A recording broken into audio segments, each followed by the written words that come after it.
In terms of macro and micro issues that I faced during my time at school, I was not directly affected, but my best friend was, and this was a very life-changing experience for me. She had a disability which made her walk with a sort of limp, and it made her stand out from the crowd. I learned a lot by being by her side for 6 years.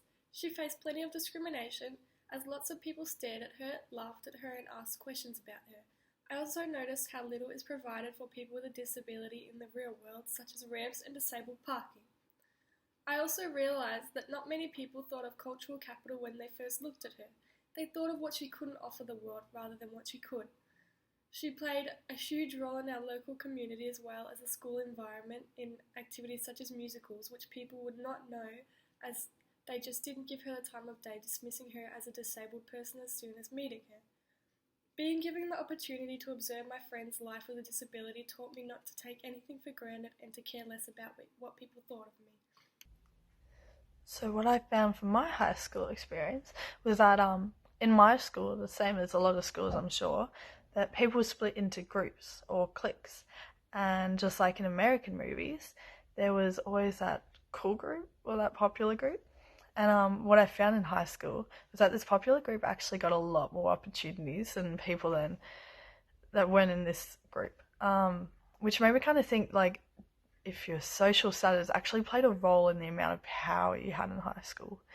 So there weren't really big instances to draw from to see where popularity became power, but rather just small little instances like our leadership roles where they were voted on by students, and a lot of the time the people that got the roles, the leadership roles, were just the people that were most known, the name that was most known, which just shows how popularity equaled power a lot of that time in high school. Alice Pung's novel Growing Up Asian in Australia is an anthology written from the perspective of multiple Asian Australians. This narrative is my personal submission towards that novel through the character April, who depicts my sociological experiences at school, which in many ways is similar to the stories of the writers featured in Pung's novel. April goes through a range of different sociological experiences.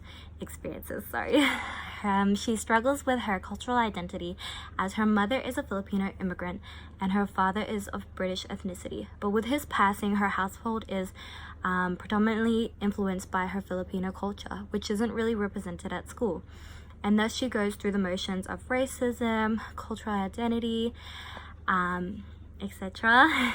She experiences different social structures at school, from popularity groups to high-achieving academic groups, and then she goes through different experiences between moving from a public school to a private school.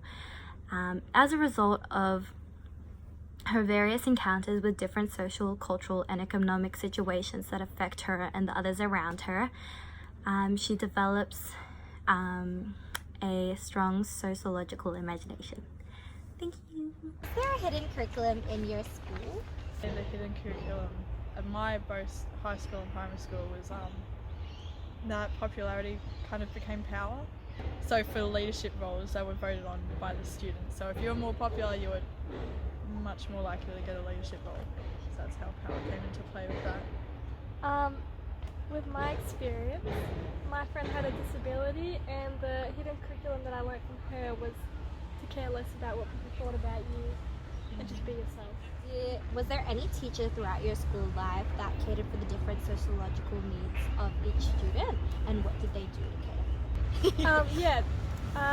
In PE in particular, my PE teacher was like very good at catering for my disabled friend's needs. He always changed the activities of the class so that she was able to do it, when the other PE teachers just made her sit on the sidelines. So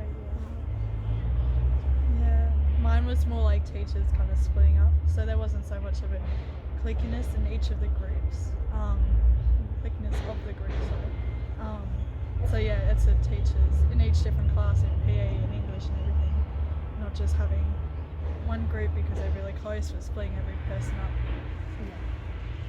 Do you recall a time where there was a national change or a global change that affected your school? Or something outside of school affected it? I would say when they had the gay right to marry thing, a lot of people came out as who they really are and weren't afraid to express themselves. celebrated, and we had a lot of like days to celebrate that. So your school supported it? Yeah, a lot. Because going to a Catholic school, it was a bit different. But I wasn't in school at the time it came out. But I remembered we had like a debating class, and I went to one, and like I stopped going because there was a teacher, and one of the debating questions that they wanted to ask was like, should gay marriage be legal or not? And our teacher was just like, we're a Catholic school, so you already know the answer. Oh my God. And I was like, oh, okay. Yeah. And I was like, that's a bit rude, you know, because you don't know what everybody in the room is feeling. Have you noticed any classmates' virtual school bag and how they differentiate from your own? We definitely had a group that was like separate because of their culture. Yeah. So it was like the typical Asian smart group. We had that too. Yeah, like there was a lot of groups in my school, and I think it's easier to identify with people who are the same like cultural background Yeah, as you, definitely. or like you find something because you bond with people over similarities. So in my school, it was like really big. It was like all the Caucasian people, the Asian people, and then like, you know, all the other cultures, and they were all in groups, and you couldn't really socialize with other groups, and then they would fight each other as well, and they would just call each other's groups by the race that they, or the ethnicity that they went by. What did your school do to accommodate for different cultures, such as Aboriginals and Torres Strait Islanders? My school, we did, like at the start of assemblies and stuff, we have the teachers say, and we acknowledge the Aboriginal people of this land. Mine was the same actually. Like we did acknowledge them during assemblies, like before we just say acknowledgements. We learned about it in primary school and high school, but like I honestly don't think I remember that. Like I didn't retain all that much about their culture, like only bits and pieces. But we're relearning it again for one of our units, so that's pretty interesting. Okay, well I think like, you know, they accommodated like Harmony Day.